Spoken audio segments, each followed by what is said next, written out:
Olá, sejam bem-vindas e bem-vindos ao canal Vário História. Hoje temos a honra de entrevistar Gabriela Pellegrino Soares, que é professora de História da América Contemporânea no Departamento de História da Universidade de São Paulo. Suas pesquisas se dedicam à história política e cultural da América Latina nos séculos XIX e XX, em especial à história social das ideias, da edição e das relações entre poder e conhecimento na Argentina, no Brasil, no México e no Peru, e também a história das populações indígenas e das mediações culturais na formação das nações.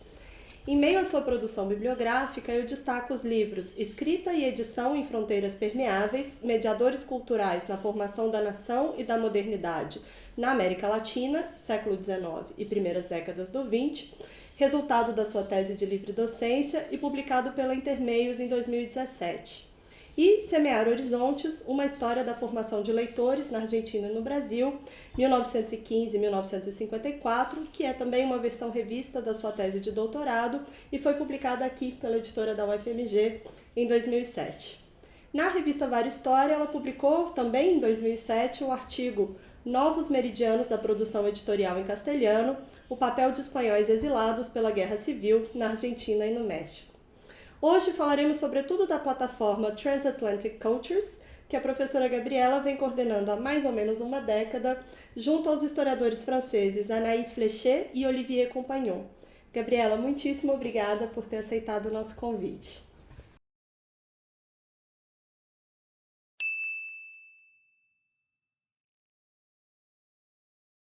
Bom, então vamos começar falando da Transatlantic Cultures. Essa plataforma nasce de colaborações internacionais que, assim como as histórias culturais que ela se propõe a narrar, são transatlânticas. Você poderia nos falar um pouco sobre as preocupações historiográficas que vem movendo esse projeto e de que formas você pensa que as especificidades do formato digital têm impactado a produção dos artigos nessa plataforma? Bem, Mariana, em primeiro lugar eu agradeço muito o convite da Vária para estar aqui com vocês, discutindo um pouco algumas linhas do meu trabalho. Agradeço toda a equipe, é realmente um prazer, um privilégio sempre colaborar com o Departamento de História da UFMG e com essa revista. Bem, então esse projeto Transatlantic Cultures ele foi apoiado inicialmente pela FAPESP e pela ANR, que é a Agência Nacional de Pesquisa na França. Atualmente ele foi refinanciado pelo CNRS e ele tem os coordenadores que você já mencionou, mas ele tem equipes também que fazem parte do seu corpo editorial no Brasil e na França. E tem também colaboradores que escreveram artigos já publicados em vários países, países das Américas, países da Europa e alguns autores da África. A gente quer inclusive avançar mais nessa direção. Bem, esse projeto ele nasceu com a preocupação de nós contarmos uma história cultural reconhecendo a importância dos processos de circulação. Fizemos um recorte, quer dizer, a ideia era pensar uma história global, globalizante, que é própria da história contemporânea, né? A partir do século XIX, a cultura circula crescentemente em uma escala global.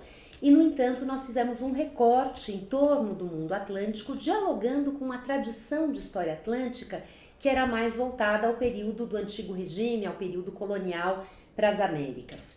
Mas nós quisermos olhar para a continuidade de trocas que de alguma maneira tem como espaço privilegiado o espaço atlântico, ainda que não exclusivo, para a época contemporânea. E essas trocas, elas não são trocas simplesmente no sentido de nós pensarmos que tudo circula, que maravilha, tudo é compartilhado, mas são trocas permeadas por profundas tensões, por profundas assimetrias de poder, por profundos processos de tentativa de dominação, de reelaborações, de resistências, de reinvenções. Então, é pensar a circulação cultural muito na interface com o político, com as relações políticas. Isso foi, para nós, desde sempre, um aspecto fundamental. E, por outro lado, quando nós paramos para observar esses processos de circulação, eles são determinantes para a própria história da cultura, ou seja, muito daquilo que nós conhecemos como parte essencial dessa história contemporânea é resultado por excelência dos processos de circulação. Circulação de pessoas, circulação de objetos, circulação de ideias, circulação de artefatos culturais. Então nós quisemos valorizar algumas das linhas pelas quais essa circulação se deu. Todos os artigos da plataforma procuram englobar continentes diversos, eles não precisam dar conta do mundo atlântico como um todo, até porque dependendo do objeto, alguns circuitos foram mais relevantes. Mas pensar essas relações intercontinentais partindo de pontos geográficos distintos. Há histórias que começam no Caribe, há histórias que começam na Europa, há histórias que começam na África, que começam nos Estados Unidos, que começam no Brasil, na Argentina. E a partir desse ponto em que de alguma maneira se define um processo de circulação, que percursos foram percorridos, com que processos de ressignificação cultural. Como a plataforma é um resultado de um projeto de cooperação internacional entre muitos pesquisadores, a própria experiência de produzir isso a várias mãos também nos leva a mobilizar perspectivas distintas, as escolhas de tradução, como traduzir um determinado termo, né? Se começar por espaço atlântico, mundo atlântico, isso nos coloca problemas que são problemas de ordem teórica, de ordem conceitual para o campo da história, para o campo das ciências humanas. Então, para além do nosso objeto ser um objeto multicentrado, né, que parte de lugares distintos, chega a lugares distintos, o próprio exercício de escrita desses artigos também é multicentrado. E isso tem nos colocado desafios intelectuais, científicos que são muito instigantes, nem sempre fáceis de se resolver, mas nessas trocas nós todos somos levados a ir além da nossa zona de conforto. Somos levados a avançar num certo horizonte de pesquisa e abraçar questões que vêm de colegas que se juntam a nós nesse projeto e que vêm também das suas agendas de pesquisa. O suporte digital, ele tem algumas vantagens, né? Eu vou já terminando essa minha resposta para não me estender demais, mas ele tem algumas vantagens, como, por exemplo, nós podermos intercalar na escrita dos textos as próprias fontes, que são compartilhadas com os visitantes, com os usuários da plataforma. Fontes não apenas escritas, fontes visuais impressas, mas também fontes em multimídia. Então, por exemplo, fontes sonoras, fontes audiovisuais, e isso para o tipo de objeto sobre os quais nós nos debruçamos nesse projeto é muito relevante. Então, estamos falando de cinema e podemos reproduzir ali o trecho de um documentário, o trecho de um filme, um depoimento do cineasta, do diretor que esteve envolvido com aquela obra. A mesma coisa com a música. E esse contato fluido com a fonte faz parte da própria metodologia de construção do argumento, sabendo que o leitor, a leitora vão poder experimentar esse contato com a fonte e voltar para a linha de discussão que o autor ou a autora estão ali propondo. Também acho que um dos méritos do suporte digital é o seu alcance, né? Nós recebemos milhares de visitantes mensalmente dos mais diversos continentes, dos mais diversos países. A plataforma procura ser uma plataforma multilingüe, né? Dentro do possível, há certas limitações. Então, há também um exercício nosso de pensar o que significa escrever a história em um suporte digital e como isso afeta a escrita da história.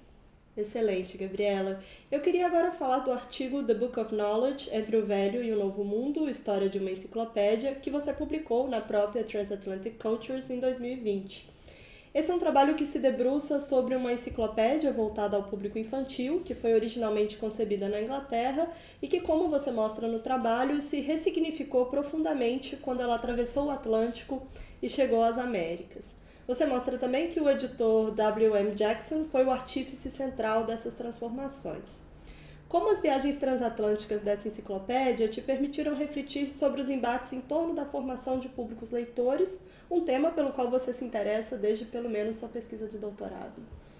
Bem, Mariana, de fato esse tema do Tesouro da Juventude, né, como essa coleção foi chamada aqui no Brasil, é um tema que me cativou bastante e a cada vez que eu falo sobre ele para um público as pessoas se reconhecem, muitos tiveram a estantezinha que vinha junto com a enciclopédia para alojar os livros como a primeira biblioteca pessoal, né, a primeira biblioteca da casa, que abrigava todos os volumes da coleção. Essa coleção surgiu na Inglaterra com o nome de uma enciclopédia para a infância, no início do século XX.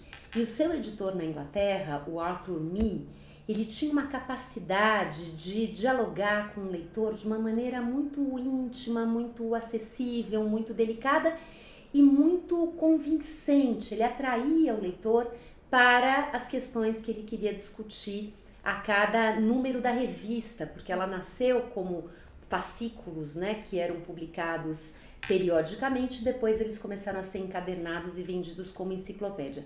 Então a linguagem do Arthur Mee, que sempre fazia a abertura de cada fascículo, era uma linguagem que atraía o público e essa enciclopédia teve um grande êxito na Inglaterra.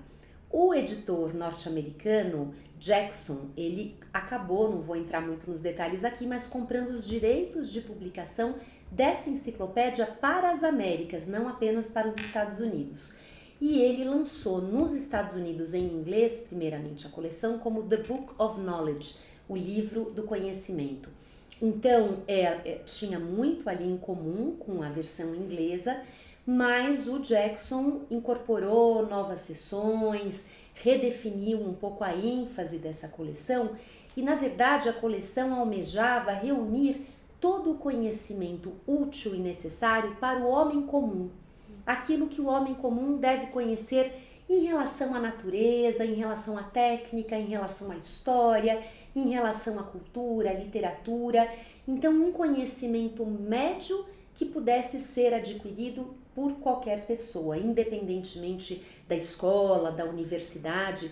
Essa ideia de um homem médio e que é portador de um nível médio de cultura move a coleção. E de fato são vários conhecimentos práticos que são ali também ensinados, né? Como fazer alguma coisa, como fazer um objeto, como construir. E também uma curiosidade, a ideia da curiosidade do homem, da mulher pelo universo. Aquele sujeito que se coloca perguntas, né, sobre o espaço, sobre a natureza, sobre o passado, sobre os outros povos. E as perguntas são motoras das explicações que se seguem, né? Então, são as perguntas que movem aquela apresentação de um certo repertório que se oferece ao leitor. E um pouco depois, o Jackson resolveu traduzir a coleção para o espanhol e para o português. Lançou a coleção no Brasil, em várias cidades brasileiras, rapidamente havia representantes dessa coleção, na Argentina e rapidamente se espalhando pela América Espanhola. Na medida em que ele levava a coleção para novas regiões da América, ele incluía alguns autores locais que tratassem de questões locais, a história do Brasil, por exemplo, né? O Rocha Pombo escreve capítulos de história do Brasil, há sessões dedicadas à fauna brasileira, à flora brasileira e o mesmo em relação à América Espanhola. Mas o corpo duro da enciclopédia se mantinha, havia conteúdos que eram simplesmente traduzidos para esse leitor latino, ibero-americano. O que na plataforma eu quis discutir ao trazer esse tema da coleção são também os limites da circulação na seguinte perspectiva. Essa coleção, embora incorporasse elementos locais, dos locais aos quais ela chegava, ela mantinha uma certa visão de mundo, que era uma visão de mundo eurocêntrica. Então, por exemplo, em relação à Argentina, em relação mesmo aos Estados Unidos, ao tema dos indígenas, a coleção via os indígenas como uma expressão da barbárie. E o avanço da civilização deveria se dar às expensas desses grupos sociais.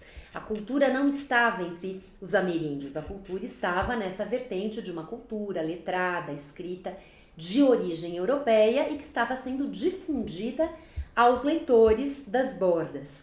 Então, uma circulação que se dá no sentido de uma difusão de um determinado suporte, de um determinado projeto cultural e editorial, mas que não necessariamente se reelabora nesse processo. Pelo contrário, ela reafirma um trânsito que é um trânsito que tem uma marca europeia, eurocêntrica e depois também norte-americana, né? Essa relação dos Estados Unidos com outras partes da América.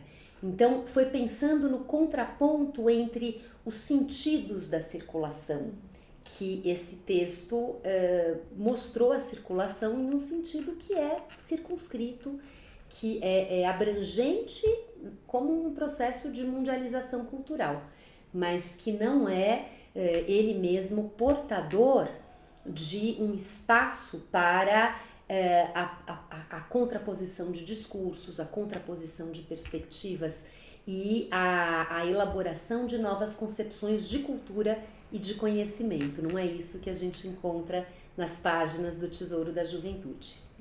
Maravilha, Gabriela. Bom, e agora, para encerrar, eu queria falar de algumas pesquisas mais recentes suas. Você tem se dedicado à trajetória artística e intelectual de José Miguel Covarrubias, né? Uma figura que atuou sobretudo entre a cidade do México e Nova York e que transitou por uma série de domínios, como a etnografia, a arqueologia, as belas artes e o mercado editorial. Uma marca fundamental dos trabalhos do Covarrubias foi o olhar sensível para as populações indígenas, talvez um forte contraste com o que você dizia há pouco sobre o Book of Knowledge, né? Então, queria saber como você avalia a atuação do Covarrubias em meio aos indigenismos que floresceram no México pós-revolucionário. Bem, Mariana, pois é, essa é a minha paixão do momento. E eu tive a oportunidade de pesquisar sobre o Covarrubias, especialmente em arquivos, bibliotecas de Nova York. Ainda não pude ir ao México com essa intenção. Fui já ao México algumas vezes, mas para outras pesquisas. E tampouco há arquivos do Alfred A. Knopf, o editor que publicou as obras do Covarrubias nos Estados Unidos, que estão reunidos na Universidade de Austin, no Texas. Então, esse projeto é um projeto que, de fato, vai me colocando uma crescente atenção no problema do indigenismo. Esse não foi o foco do Covarrubias desde o início, mas ele nasceu e cresceu em um México atravessado pela Revolução. O seu pai ocupou cargos durante o Porfiriato, ocupou cargos também durante os governos revolucionários e pós-revolucionários, e o jovem Covarrubias se aproximou de figuras como José Vasconcelos no México. Então ele respirava esse ar, né, de uma grande revolução que envolveu uma participação indígena camponesa muito grande e que depois pensou sobre muitas políticas voltadas a esses grupos. Num primeiro momento ele vai para Nova York e se dedica a outros temas, ele faz ilustrações sobre a vida das elites culturais de Nova York, depois ele se interessa pelo Harlem, ele se interessa pela questão do renascimento negro, do The New Negro, né, como dizia o Alan Locke, que foi um teórico importante desse movimento. Mas num dado momento ele faz uma viagem a Bali, em Bali ele se aproxima da etnologia, da antropologia, observa aquelas populações de Bali, acaba escrevendo um livro publicado por Alfred A. Knopf. Não foi o primeiro livro dele publicado por Alfred A. Knopf, mas o primeiro com texto escrito e não só com desenhos, com ilustrações.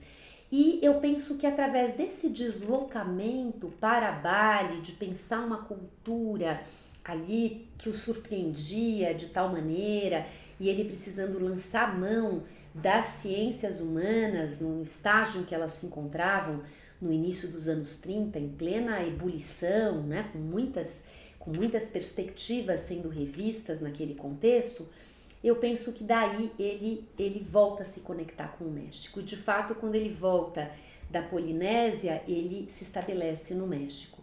E ao se estabelecer no México, ele se dedica a muitas coisas. Por exemplo, a iniciar uma coleção pessoal de artefatos da Mesoamérica pré-hispânica, de diferentes tempos dessa longa história pré-hispânica antiga das Américas e especialmente da Mesoamérica. Ele se envolve com a curadoria de exposições, não apenas no México, mas também nos Estados Unidos, porque ele continua sendo muito solicitado pelos Estados Unidos, por exemplo, o Rockefeller, né, Nelson Rockefeller, um grande mecenas das artes, nesses anos de política da boa vizinhança, se interessa pelo trabalho de Covarrubias, está por trás de uma grande exposição no MoMA, no ano de 1940, chamada 20 séculos de arte mexicana, em que aparecia ali um discurso com uma marca nacionalista de que a arte mexicana guardava uma continuidade desde a antiguidade até a época contemporânea, até o presente. Então, 20 séculos de arte mexicana, eles reuniram centenas e centenas de objetos, de artefatos antigos e de obras de arte contemporâneas, e com esse argumento. Por outro lado, Covarrubias também participa de exposições que não são exclusivamente sobre o México. Então, por exemplo, uma chamada A Arte Indígena da América do Norte, que tinha um foco especialmente nos Estados Unidos.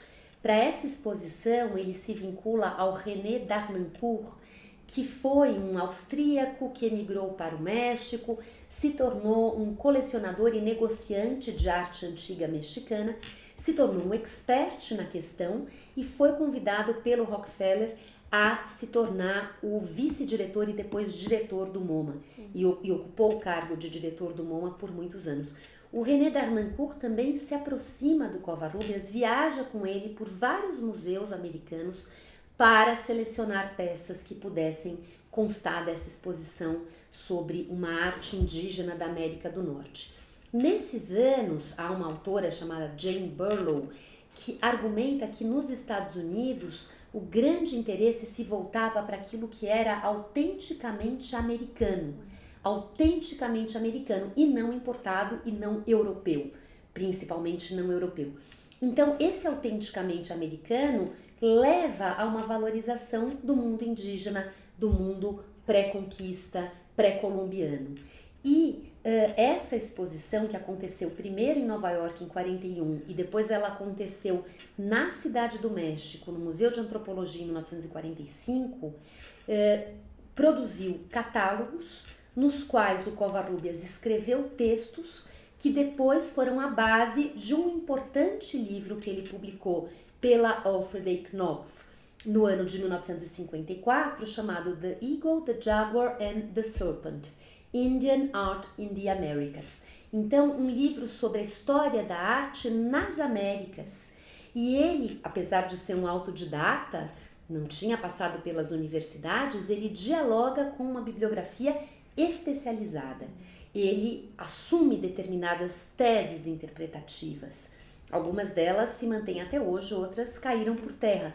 Mas ele inspirou muitos pesquisadores que fizeram carreira, por exemplo, no Smithsonian Museum. Então, os livros dele atraem o interesse de um público que está buscando esse genuinamente americano. Qual é, para ser bem breve aqui, o argumento central desse livro?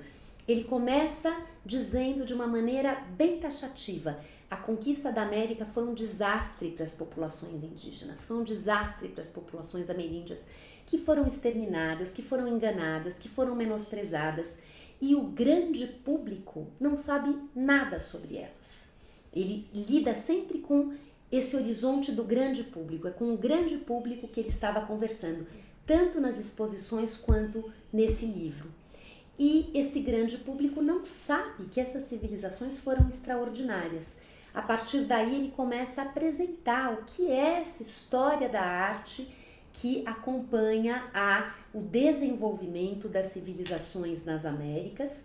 Para ele há uma correlação entre um desenvolvimento civilizatório, no sentido, por exemplo, da agricultura, do plantio do milho, da sedentarização, e o desenvolvimento da arte, que vai se tornando cada vez menos utilitária e cada vez mais ornamental. É uma arte que vai ganhando um espaço por si, para além dos fins realmente utilitários daqueles instrumentos. E com esse argumento ele dialoga então com uma bibliografia que vai falar da origem dos homens no continente americano. Ele propõe uma cronologia para a história dessas civilizações que se surgem, como elas se espalham pelas Américas. Enfim, um livro que apresenta um conhecimento valorativo dessas populações. Como, para terminar, o Covarrubias se aproxima dos indigenismos mexicanos, né, como você me perguntou. Por um lado, esse ímpeto que vem do México também por uma valorização das populações indígenas, especialmente do passado dessas populações indígenas. A arqueologia estava em franco desenvolvimento no México, com Alfonso Caso, por exemplo, nesses mesmos anos. Por outro lado, Covarrubias também afirma que a Revolução Mexicana trouxe aos indígenas do México um novo despertar. Eles redescobriram o seu potencial de pressão, de atuação política, e essa consciência do seu próprio valor, do seu próprio poder de intervenção, se encontrou com um movimento que vinha de fora de valorização dessas culturas, por exemplo, através das artes. A arte moderna reconheceu valor nas artes indígenas, uma arte que antes era considerada primitiva, atrasada, e que passa a ser vista como verdadeiramente uma produção artística. Esse encontro de olhares que vêm de fora com uma nova atitude de populações indígenas que viveram um processo político tão profundo quanto da Revolução Mexicana, também atravessam o olhar do Covarrubias para esse universo, ou seja, o indigenismo era ao mesmo tempo trazer um conhecimento valorativo sobre os indígenas para um público estendido. Por outro lado, esse indigenismo era uma ferramenta para uma autotransformação desse mundo indígena. Não é só de fora para dentro que ele pensa essa relação. Bom, que lugar bonito para a gente terminar, Gabriela. Mais uma vez, em nome de toda a equipe da revista, te agradeço muitíssimo pela disponibilidade em estar aqui com a gente. E eu convido todas e todos a explorarem a plataforma Transatlantic Cultures. Há muitas coisas interessantíssimas publicadas por lá. E também o nosso canal, conhecerem outras entrevistas feitas por Vários História. Muito obrigada, Mariana. Muito obrigada.